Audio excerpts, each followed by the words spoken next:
Hello students, स्वागत है आप सभी का मेरे इस यूट्यूब चैनल पे। आशा करता हूँ आप सभी लोग अच्छे होंगे और आप सभी की तैयारी अच्छी चल रही होगी। आज के इस क्लास में हम लोग परसेंटेज की अगली क्लास के बारे में देखेंगे। इसमें एक नए कॉन्सेप्ट के बारे में देखेंगे कि increment decrement in perimeter, area and volume में। तो क्या होता है increment and decrement in area, volume, perimeter में, देख लेते हैं। तो पहला कॉन्सेप्ट इसमें हम लोग डिस्कस करते हैं increment and decrement in perimeter. Perimeter क्या होगा? वन डायमेंशनल होगा, क्योंकि यहाँ इस किसी भी चीज का पेरीमीटर वन डायमेंशनल होता है। एरिया क्या होता है? Two dimensional. और वॉल्यूम क्या होगा? 3D। तो हम लोग देख लेते हैं किस increment and decrement in 1D and 2D and 3D। तो पहले हम लोग देख लेते हैं increment and decrement in perimeter 1D। तो 1D में क्या क्या आता है? 1D जैसे हुआ, 1D में जैसे किसी की लंबाई हुई, लेंथ, किसी की चौड़ाई हुई, विड्थ, ठीक, और किसी की डिस्टेंस हुई, डायगोनल हुआ, एक्सेट्रा। ठीक है, जैसे सेंटीमीटर में हुआ, किलोमीटर में हुआ, मीटर में हुआ, मिलीमीटर में हुआ, मतलब जिसमें केवल वन डायमेंशन हो उसे वन डायमेंशनल कहते हैं। जैसे फॉर एग्जांपल हम लोग देख लेते हैं एग्जांपल के लिए, जैसे एक स्क्वायर ले लेते हैं, नहीं रेक्टेंगल ले लेते हैं।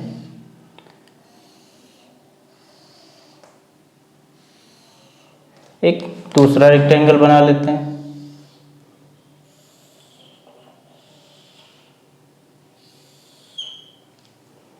ये क्या हो गया इसका?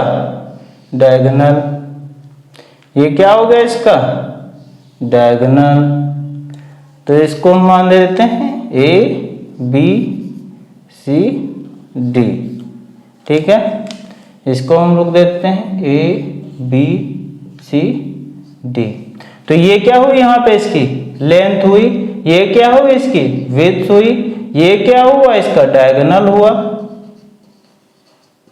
तो शुरुआत में हम लोग देख लेते हैं इसकी लेंथ कितनी है? 10। इसकी विड्थ कितनी है? 20। तो इसका डायगोनल निकालने का फार्मूला होता है, डायगोनल किसी भी उसका रेक्टेंगल का निकालने का फार्मूला क्या होता है? डायगोनल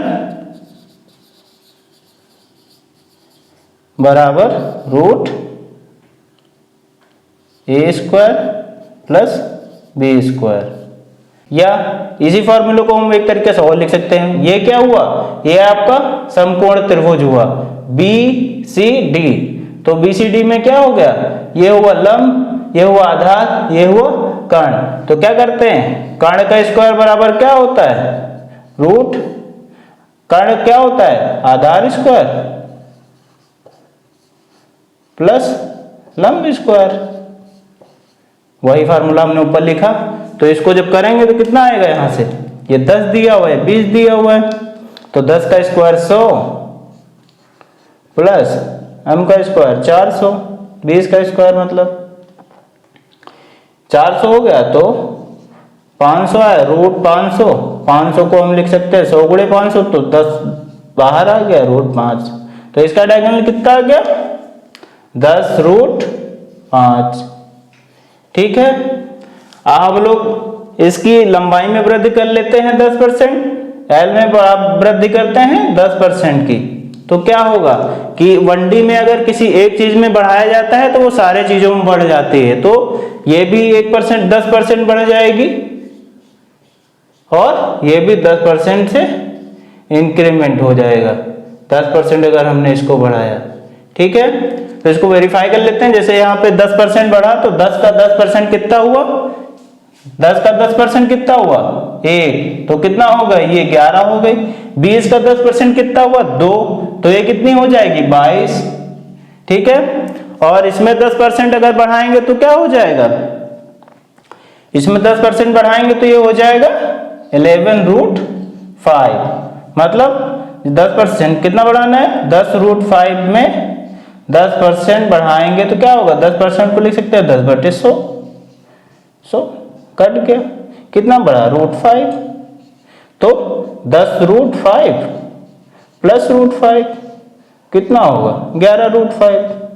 ठीक है, या इसको ऐसे भी निकाल सकते हैं जैसे कर्ण स्क्वायर आधार स्क्वायर दिया हुआ है। ठीक है, तो देख लेते हैं जैसे ये इसमें क्या हुआ, जैसे यहाँ 10 था 11 था, वेरीफाई कर लेते हैं कि बराबर बढ़ाया कि नहीं।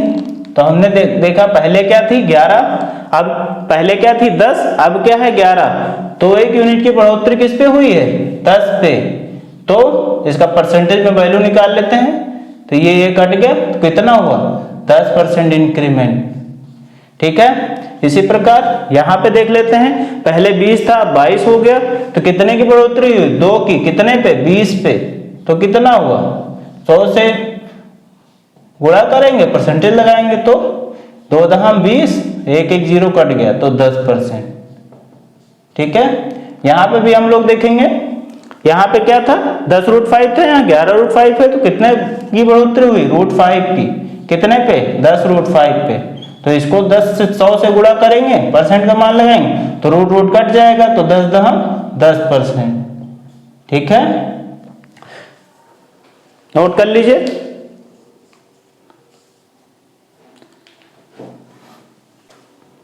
ठीक है, तो हम लोगों ने देख लिया कि जैसे किसी एक चीज को बढ़ाया जाता है तो सारी चीजें बढ़ती हैं। तो हम लोग यहाँ नोट बना के लिख लेते हैं, नोट बनाकर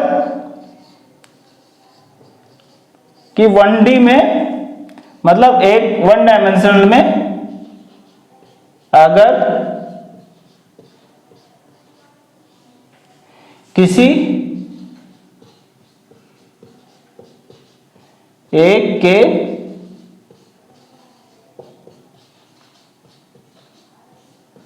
मान में बढ़ोतरी करते हैं तो सभी मान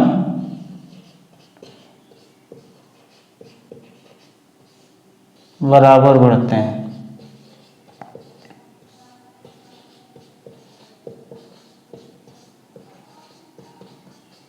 जैसे हम लोग यहाँ पे इसका वेरीफाई करने के लिए क्या कर सकते हैं, इसका पेरीमीटर भी ले सकते हैं। तो पेरीमीटर क्या होता है, पेरीमीटर, इसका पेरीमीटर क्या होता है, पेरीमीटर इसका होता है 2 गुणे लंबाई प्लस चौड़ाई, 2 गुणे लंबाई प्लस चौड़ाई। ठीक है, तो हमने क्या किया 2 गुणे क्या लंबाई प्लस चौड़ाई, लंबाई प्लस चौड़ाई 10 + 20 कितना हो 30, तो ये कितना है 60। ठीक है, मान लो ये यूनिट तुम्हारी किसी ने नहीं दी तो 60 यूनिट मान लो। ठीक है, सेंटीमीटर दिया हुआ ये मान लीजिए, ये भी सेंटीमीटर, ये भी सेंटीमीटर, तो ये भी सेंटीमीटर हो जाएगा, ये भी सेंटीमीटर, ये भी सेंटीमीटर। तो इसका भी पेरीमीटर हम लोग देख लेते हैं, इस वाले का पेरीमीटर, पहले वाले का पेरीमीटर 60 यूनिट आया, दूसरे का भी देख लेते हैं क्या आएगा पेरीमीटर। यहां पे क्या है 2 गुणे लंबाई मतलब 11, चौड़ाई 22, तो कितना हुआ 33, 11 × 22 33, 33 दूना 66 यूनिट। तो अब इसमें परसेंटेज चेंज देख लेते हैं क्या आया, परसेंटेज चेंज कितना आया, पहले 60 था फिर 6 था, तो कितना चेंजेस आया 6 का, कितने पे 60 पे, कितना परसेंट हुआ, परसेंट में बदलने के लिए 1 1 0 जाएगा, 6 कम 6, तो कितना हुआ 10% की वृद्धि। ठीक है, तो हमने देखा यहां से कि अगर किसी भी चीज में बढ़ोतरी करते हैं तो सभी में बराबर बढ़ोतरी होती है। जैसे हमने लंबाई चौड़ाई और इसको बढ़ाया तो हमने देखा कि पेरीमीटर पहले 60 यूनिट था और अगला वाला 66 यूनिट हुआ, मतलब अगर एक चीज को बढ़ाएंगे तो दूसरी चीज उतने से ही बढ़ेगी। ठीक है, आप लोग नोट कर लीजिए। ठीक है, अब हम लोग देख लेते हैं क्वेश्चन नंबर 31। कल के पार्ट तक 30 क्वेश्चन हो गए थे, आज क्वेश्चन नंबर 31 देखते हैं क्या है इसमें। पहला क्वेश्चन क्या है, यदि किसी वर्ग की भुजा में 10% की वृद्धि की जाती है तो उसके परिमाप कामा विकर्ण में कितने % वृद्धि होगी। तो क्या है यहाँ पे दिया हुआ स्क्वायर, स्क्वायर मतलब वर्ग, मतलब इसकी चारों भुजाएं बराबर हैं। तो क्या हुआ 10% की वृद्धि की गई है, तो क्या है पहले मान लो, ये पहले है ये बाद में है, ठीक है, ठीक है। पहले क्या है 10% की वृद्धि की जाती है, तो इसको हम लोग बदल लेंगे 10/100, मतलब कितना था 1/10। तो ये क्या हुआ मूल मान, ये बड़ा मान। तो मूल मान में क्या है कि इसकी भुजा पहले 10 थी, अब क्या हुई इसकी भुजा 1 बढ़ी तो 11 हो गई, ठीक है। और क्या कहा गया है, इसके परिमाप और विकर्ण में कितने % की वृद्धि, तो इसका विकर्ण निकालेंगे तो क्या होगा, इसका विकर्ण निकालेंगे क्या होगा, क्योंकि सारी भुजाएं इसके बराबर होंगी तो ये 10 होंगी, तो इसका विकर्ण क्या हो जाएगा, सिंपली विकर्ण हो जाएगा √2 × a, मतलब 10√a, ठीक है, 10√2। कैसे आया ये, तो देख लेते हैं, क्योंकि भुजाएं समान है, तो ये हुआ कर्ण, ये हुआ आधार, ये लंब। तो कर्ण का स्क्वायर क्या होता है, कर्ण का स्क्वायर बराबर, कर्ण बराबर क्या होता है, रूट आधार स्क्वायर प्लस बेस स्क्वायर। तो दोनों को कर लेते हैं, तो 10⁻100 प्लस 10⁻100 का रूट, तो 200, √200 आया। √200 को हम लिख सकते हैं 100 × 2, तो 100 का स्क्वायर 100, 10 का स्क्वायर होगा तो 2 आ जाएगा, तो 10√2 इसका डायगोनल आ गया, ठीक है। और परिमाप क्या इसका होता है, पेरीमीटर इसका क्या होता है, परिमाप होता है वर्ग का 4 गुणे भुजा, ठीक। तो यहाँ पे भुजा कितनी है 10 सेंटीमीटर, तो ये कितनी हुई 4 × 10, मतलब 40 सेंटीमीटर। क्योंकि यहाँ पे इंक्रीमेंट किया गया तो ये इसकी भुजा आ गई 11, तो 11 आ गई, तो ये वाली भी भुजा कितनी हो जाएगी 11, क्योंकि वर्ग में सारी भुजाएं बराबर होती हैं। तो इसका डायगोनल क्या आ गया 11√2, ठीक है। तो हम लोग इसका निकाल लेते हैं, क्या पेरीमीटर आएगा, पेरीमीटर 4 × भुजा, तो 4 × भुजा किए तो 4 × 11 बराबर 44 यूनिट, ठीक है। यहां पे कितना आया था 40 यूनिट, अब वहां पे कितना आया 44 यूनिट, तो कितने की परसेंटेज वृद्धि हुई है, परसेंटेज इंक्रीमेंट कितने का हुआ है, 4 यूनिट बढ़ा है, कितने पे 40 पे, तो 40 पे बढ़ा है, गुणे 100 कर देंगे, परसेंट लगाएंगे, तो ये 0 0 कट जाएगा, 4 × 4 हो जाएगा, तो कितना हुआ 10% वृद्धि हुई। तो हम इसमें क्या पूछा गया, कहा गया था यदि किसी की वर्ग के भुजा में 10% की वृद्धि की जाए तो उसके परिमाप में कितनी वृद्धि होगी, तो परिमाप में 10% की वृद्धि होगी। अब देख लेते हैं विकर्ण, विकर्ण क्या था पहले 10√2 था, अब क्या है 11√2, तो विकर्ण में परसेंटेज चेंज देख लेते हैं, परसेंटेज चेंज इन डायगोनल, तो कितना हुआ परसेंटेज चेंज कितना हुआ, यहाँ पे यहाँ 10√2 था, यहाँ 11√2 है, तो कितना होगा 11√2 माइनस 10√2 कितना है √2, √2 कितने पे 10√2 पे, 10√2, इसको 100 से गुणा करेंगे और परसेंटेज का साइन लगाएंगे परसेंटेज में बदलने के लिए, तो √2 कट जाएगा, 10 का 0 एक इससे कट जाएगा, तो कितना हुआ 10% का इंक्रीमेंट। तो हम लोगों ने देखा कि यहाँ पे इसकी भुजा बढ़ाई जा रही थी 10% से, तो डायगोनल भी 10% बढ़ा और इसका पेरीमीटर भी 10% बढ़ा। अब हम लोग देख लेते हैं increment and decrement in area. Area मतलब क्षेत्रफल, मतलब 2D में 2 डायमेंशनल जो रहती है, 2 डायमेंशनल जैसे 2D क्या रहेगी, 2D जैसे सेंटीमीटर स्क्वायर, मीटर स्क्वायर, जैसे ये हुआ स्क्वायर, ये हुआ सेकेंड स्क्वायर। ये इसकी भुजा कितनी है 10 10 10, ये 10। तो क्या किया गया है, इसकी भुजा में हमने 10% की वृद्धि कर दी। तो पूछा गया है एरिया में कितना परसेंट वृद्धि होगा, इंक्रीमेंट कितना होगा। ठीक, तो भुजा में 10% हमने बढ़ाया है, तो भुजा इसकी 10% बढ़ाई गई, तो नई भुजा क्या आ गई 10 का 10%, मतलब 1। तो 1 बढ़ेगा तो यहाँ 10 है, तो यहाँ कितना हो जाएगा 11, ये सारे 11 हो जाएंगे। तो एरिया क्या होता है इसका, एरिया बराबर साइड स्क्वायर, मतलब भुजा स्क्वायर। तो भुजा स्क्वायर करेंगे तो 10 का स्क्वायर करेंगे कितना आएगा 100। यहां पे इसका एरिया निकाल लेते हैं, तो क्या होगा साइड स्क्वायर।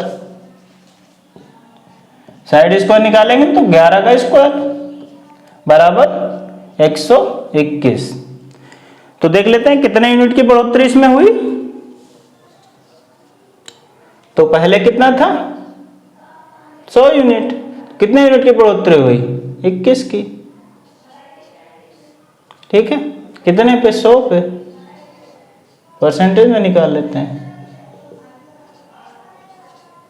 तो 21% की बढ़ोतरी हुई।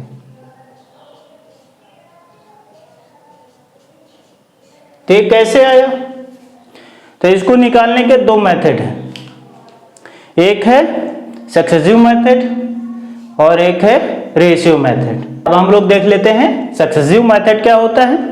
इसको निकालने का फार्मूला क्या होता है, a plus B plus a into B by 100। जैसे फॉर एग्जाम्पल के लिए, जैसे कोई 4% पहला है, दूसरा 6% इंक्रीमेंट है।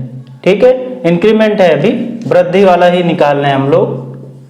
तो मान लो, तो सक्सेसिव इसका परसेंटेज क्या होगा, तो हम लोग इसको निकालने के लिए इस फार्मूला का यूज करेंगे। तो कितना होगा 4 प्लस 6 प्लस 4 गुणे 6 बटे 100। ठीक, तो कितना हुआ, ये 4 प्लस 6 10%, मतलब परसेंट में वैल्यू रहेंगी सारी परसेंट, प्लस ये कितना हुआ 24 बटे 100, कितना आया यहाँ से 10%, ये परसेंट में रहेगा। ठीक, प्लस तो कितना आया 0.24%, तो कितना हुआ 10.24%। अगर कहीं 4% बढ़ रही है और 6% बढ़ रही है, तो टोटल उसका इंक्रीमेंट कितना होने वाला है 10.24%। ठीक है, इसी प्रकार से दूसरा एग्जांपल, मान लो कोई 8% से बढ़ रही है और दूसरी 6% से बढ़ रही है, तो इसको निकालिए आप लोग, कोशिश करिए इसी फार्मूले से a plus B plus A B by 100 से। यहाँ हम लोग देखते हैं तो करेंगे, पहला 8 है तो 8% लिखे, दूसरा कितना है 6%, तो 6% लिखे, 8 गुणे 6 बटे 100%, तो कितना हुआ 8 6 14, 14 प्लस 8 48, 100 से भाग करेंगे तो कितना आएगा 0.48%। तो इसको टोटल कर लेंगे, कितना आएगा 14.48%। ठीक है, जैसे वहां पे हमने 10% बढ़ाया था, अभी पहले क्वेश्चन में अभी 10% हमने बढ़ाया था, तो उसको भी देख लेते हैं एग्जाम्पल के लिए।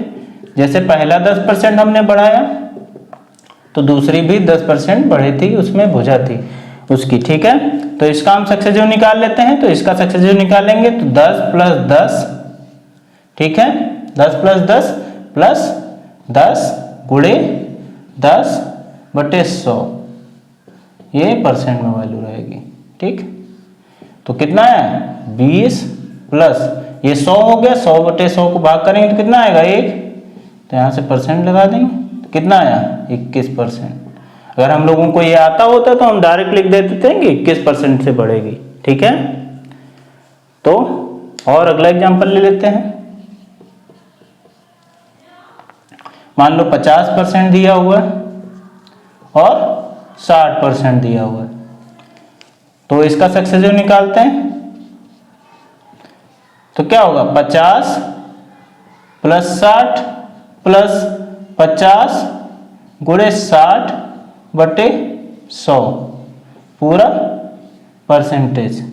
तो क्या होगा, एक जीरो यहां से, एक जीरो यहां से, एक जीरो यहां से, एक जीरो यहां से, तो कितना हुआ ये 50 और 60 110 प्लस कितना हुआ 5 छक्का 30। ठीक, तो कितना आया 140%। ठीक है, ऐसे ही आप लोग ट्राई करिए। एक क्वेश्चन हो 10%, 20% और दूसरा ट्राई करिए 30%, 4% और तीसरा भी लिख लीजिए 2%, 3%।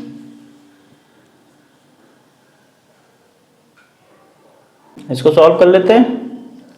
क्या है 10 प्लस 20, तो 10 प्लस 20 प्लस 10 गुणे 20 बटे 100, तो 2 जीरो कट जाएंगे एक एक से, तो कितना हुआ 30 प्लस कितना है 1 गुणे 2 प्लस 2%, मतलब 32%। यहाँ पे क्या है 30 और 40% दिया हुआ है, तो 30 और 40 को क्या लिख सकते हैं 30 प्लस 40 प्लस 30 गुणे 40 बटे 100 पूरे परसेंटेज की वैल्यू। तो क्या होगा 30 प्लस 40 70 प्लस ये जीरो ये जीरो ये जीरो ये जीरो कट गया, तो 4 तियां 12, तो कितना आया 82%। ठीक, अब यहाँ पे 3% दिया हुआ 2 और 3%, यहाँ पे 2 प्लस 3 प्लस 2 गुणे 3 बटे 100, तो क्या होगा इसका 2 3 प्लस 5 हो जाएगा, प्लस यहाँ पे कितना आया 6 बटे 100, तो इसको हम लिख सकते हैं 5 प्लस 0.06, तो कितना हुआ 5.06। ठीक है परसेंट, ये इसकी सक्सेसिव वैल्यू हो गई। जैसे कहीं पे 2% 3% बढ़ रहा है तो पूरा कितना बढ़ोतरी हुआ 5.06%। ठीक है, नोट कर लीजिए आप लोग। देख लेते हैं सक्सेसिव मेथड में कुछ नियम्स को, जिसमें क्या है मेन फार्मूला क्या रहता है इसका a plus B plus A B by 100। Total 5 rule बनते हैं, जिसमें से पहला रूल क्या है, यदि वस्तु के मान में मतलब किसी कोई वस्तु दी रही है उसमें पहले 10% बढ़ाया गया फिर 20% घटाया गया, तो सक्सेसिव परसेंटेज क्या हुआ, उसके लिए आप लोगों को फार्मूला होगा मतलब a% से बढ़ाया जा रहा है और b% से घटाया है, तो यहाँ माइनस चिन्ह मतलब माइनस चिन्ह घटाना और प्लस चिन्ह बढ़ाना। ठीक है, लिया है। यहाँ पे क्या किया गया यदि वस्तु a% बढ़ाई हुआ b% घटाई जाती है तो परसेंटेज चेंज उसमें क्या होगा, a मतलब बढ़ाया गया है प्लस में और घटाया गया माइनस में, तो plus a into minus B, तो क्या फार्मूला आया a minus B minus A B by 100। तो जहां पे किसी वस्तु का मान a% बढ़ाया और b% घटाया जाए वहां पे ये वाला फार्मूला लगाएंगे। दूसरा क्या है, यदि वस्तु a% से घटाई हुआ b% से बढ़ाई जाती है तो उसमें परसेंटेज चेंज क्या होगा, मतलब पहले घटाई गई है फिर बढ़ाई गई है, minus a plus b plus minus a into B बटे 100। तो क्या इसका फॉर्मूला आया minus a plus B minus A B by 100। ठीक है, यदि वस्तु a% और b% से बढ़ाई गई है तो परसेंटेज चेंज क्या होगा, तो परसेंटेज चेंज दोनों बढ़ाई गई हैं तो दोनों में प्लस होगा, तो सेम यही फार्मूला आ जाएगा। ठीक है, यदि वस्तु a% से कम और b% से कम की जाए तो क्या होगा, दोनों में कमी हो रही है तो दोनों जगह माइनस लेंगे, ए माइनस में भी है और बी माइनस में, तो यहाँ माइनस रहेगा और वहां क्या रहेगा प्लस। तो इसको हम ऐसे भी कर सकते हैं, ठीक है, और या फिर इसको हम लोग शॉर्टकट में भी लिख सकते हैं। जैसे इसको यहाँ पे लिखना है तो इस फार्मूले को हम लोग लिख सकते हैं, माइनस यहाँ से कॉमन ले लिया, A plus B minus A B बटे 100। तो इस चीज को हम लोग इस तरीके से भी लिख सकते हैं, वैसे ये फार्मूला रहेगा, ठीक है। पांचवा नियम क्या कहता है? पांचवा नियम ये कहता है, जैसे मान लो कोई वस्तु है, उसको a% से बढ़ाया, a% से ही घटाया गया,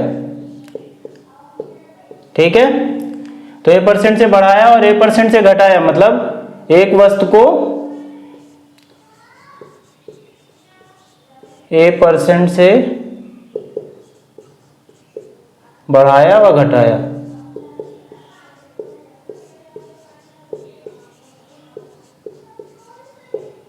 तो क्या फार्मूला बनेगा ये वाला? परसेंटेज चेंज क्या होगा? करते हैं, क्या होगा? पहले क्या होगा? बढ़ाया तो प्लस ए, घटाया माइनस ए, प्लस माइनस ए इंटू प्लस ए बटे 100। तो क्या होगा यहाँ पे? माइनस प्लस कट जाएगा, ये मल्टीप्लाई होगा तो क्या होगा? माइनस का a² बटे 100, ठीक है, परसेंटेज चेंज। तो इसमें हम लोगों ने देखा कि जहां पे अगर किसी वस्तु के मान या मूल्य में a% बढ़ाया या मान लो 10% बढ़ाया गया और 10% घटाया गया, मतलब जितना बढ़ाया गया उतना ही घटाया गया है, तो वहां पे हम लोग परसेंटेज चेंज निकालने के लिए क्या करेंगे? माइनस a² बटे 100, ठीक है। नोट कर लीजिए आप लोग इन सब चीजों को, ठीक है। अब हम इस पर आधारित कोई क्वेश्चन देख लेते हैं, जिसमें क्वेश्चन नंबर 32 है। क्या पूछा गया है? किसी घन के प्रत्येक किनारे को 10% से बढ़ा दें तो इसके पृष्ठ क्षेत्रफल में क्या वृद्धि होगी? पृष्ठ क्षेत्रफल पूछा गया है तो क्या होगा? 2 डायमेंशनल होगा। तो इसको हम लोग पहले बेसिक देख लेते हैं। बेसिक से क्या होता है? इसका पृष्ठ क्षेत्रफल क्या होता है? पार्श्व पृष्ठ क्षेत्रफल घन का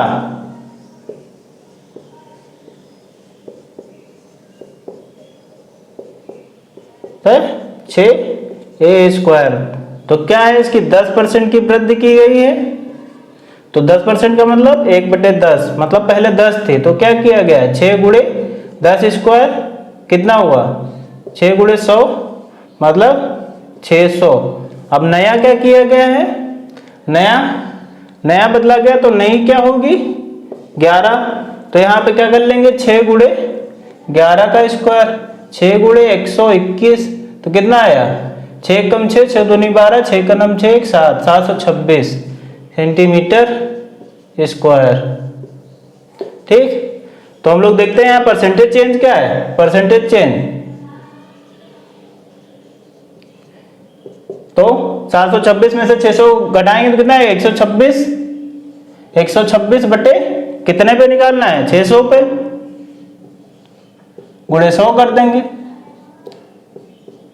तो 6 दूनी 12, 6 का नम 6, मतलब 21%। और इसी को अगर हम लोग सक्सेसिव मेथड से करते तो क्या करते? क्योंकि क्षेत्रफल पूछा गया था, तो सक्सेसिव मेथड से क्या करेंगे? 10% की वृद्धि हो रही है, दोनों जगह वृद्धि हो रही है, तो फार्मूला होगा a plus B, a plus a into B by 100। तो क्या 10% की वृद्धि हो रही थी, तो 10 प्लस 10, 10 गुणे 10 बटे 100 टोटल परसेंटेज। तो ये क्या होगा? ये इससे कट गया, ठीक। तो कितना आया यहाँ? 1। तो 10 दूनी 10 प्लस 10 2 प्लस 1 कितना आया? 21%। तो हम लोगों ने देखा कि सक्सेसिव मेथड से 21% है और बेसिक मेथड से भी 21% आया। तो आप लोगों को एग्जाम में सक्सेसिव मेथड से करना है। बेसिक अप्रोच इस क्वेश्चन का ये है, ठीक है। अब देखते हैं क्वेश्चन नंबर 33 में क्या पूछा गया है। यदि आयत की लंबाई 12% व चौड़ाई 8% कम हो जाती है तो क्षेत्रफल पर प्रभाव क्या है? तो क्षेत्रफल क्या होता है? आयत का लंबाई गुणे चौड़ाई, मतलब दो चीजें हैं, मतलब सेंटीमीटर स्क्वायर होगा, मतलब यहाँ पे क्या है? 2 डायमेंशनल है। तो हम लोग यहाँ पे क्या सीधे अप्लाई कर देते हैं? Successive method. क्या सक्सेसिव मेथड क्या है? दोनों में एक में बढ़ाया जा रहा है, एक में कम कर दिया जा रहा है। तो ए को ए मान लो 12% प्लस 12% और बी मान लो -8%। तो क्या होगा इसका फार्मूला? इसका फार्मूला होता है A plus B plus A into B by 100%। तो यहाँ पे क्या रखेंगे? ए की जगह +12, बी की जगह -8। तो यहाँ भी क्या करेंगे? तो प्लस माइनस माइनस हो जाएगा। तो क्या करेंगे? 12 गुणे 8 बटे 100 पूरा हो जाएगा %। तो यहाँ क्या होगा? इसको घटाएंगे, 12 - 8 कितना होगा? 4 माइनस 12 96 बटे 100। तो इसको हम लोग क्या कर सकते हैं? यहाँ से 4 माइनस 0.96। तो इस क्वेश्चन का आंसर क्या आ जाएगा? 3.04। तो क्या होगा? 6 4 10, 9 1 10, 3 1 4। तो ये कितना % हो गया? इसको घटा लेते हैं। जैसे जैसे घटाया हमने 4.00 को 0.96 से घटाया तो कितना हुआ? यहाँ 10 से घटाएंगे तो 10 से 6 जाएगा, कितना आएगा? 4। यहाँ 9 से 9 0, यहाँ कितना बचा? 3। तो 3.04% इस क्वेश्चन का आंसर हो गया। आप लोग इसको बेसिक मेथड से भी लगाइए, ठीक है? नोट कर लीजिए। अब देख लेते हैं और कुछ question. Question number 34। Question number 34 में क्या दिया हुआ है? किसी वृत्त की त्रिज्या में 300% की वृद्धि की जाती है तो क्षेत्रफल में वृद्धि क्या होगी? तो किसी वृत्त का क्षेत्रफल क्या होता है? क्षेत्रफल होता है पाई आर स्क्वायर। मतलब यहाँ क्षेत्रफल है तो 2 डायमेंशनल होगा, तो हम क्या सीधे सक्सेसिव लगा देते हैं, सक्सेसिव लगा देंगे।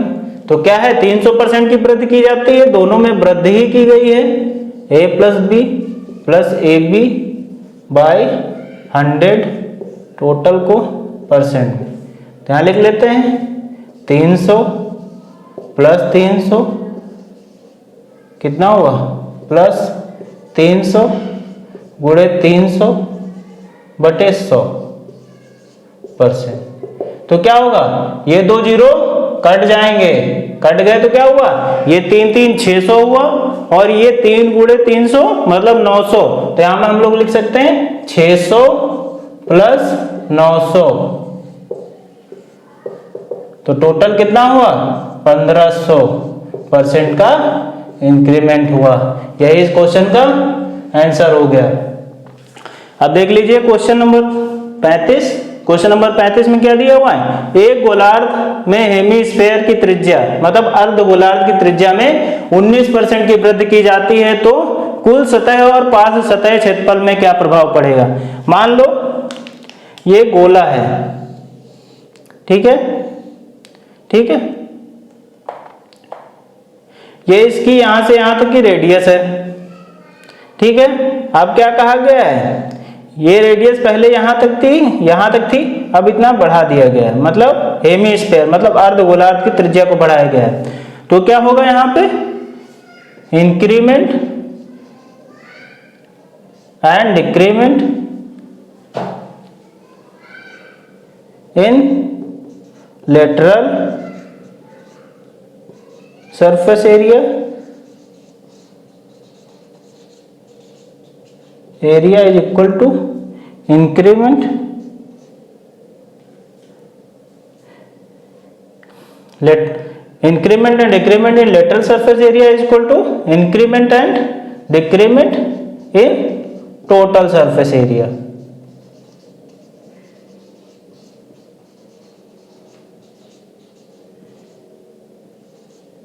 क्योंकि इसका एरिया क्या होता है? एरिया इसका होगा पाई आर स्क्वायर। अगर हम आर का मान यहाँ पे बढ़ा देंगे तब भी कोई इफेक्ट नहीं पड़ेगा, जो इसका है और इसका होगा, मतलब जो यहाँ बढ़ेगा वही यहाँ पे बढ़ेगा, मतलब जो इसमें बढ़ेगा वो इसमें बढ़ेगा, मतलब पूरे का निकालें आधे का तो दोनों बराबर ही होंगे यहाँ पे। तो यही लिखा गया है increment and decrement lateral surface area is equal to increment decrement in total surface area. तो हम लोग यहाँ पे सीधे सक्सेसिव लगा देते हैं। तो क्या 19% की वृद्धि की गई है, तो 19% की वृद्धि दोनों में की गई, तो 19% प्लस 19% प्लस 19 गुणे 19/100 ये परसेंट में, तो क्या होगा 19 19 38% प्लस 19 गुणे 19 कितना होता है 361, यानी 19 का स्क्वायर 361 होता है, बटे 100 है। तो 2 जीरो यहाँ पे हैं, तो 2 जीरो कट जाएंगे, यहाँ पे 2 अंकों बाद दशमलव लग जाएगा। तो क्या हुआ 38 प्लस 3.61, तो कितना हुआ 41.61%। इस क्वेश्चन का आंसर हो गया। तो कितना इसकी कुल सतह और पार्श्व सतह क्षेत्रफल में क्या प्रभाव पड़ेगा, कुल सतह और पार्श्व सतह में दोनों बराबर रहेंगी, तो इसमें क्या प्रभाव पड़ेगा 41.61% का। नोट कर लीजिए आप लोग।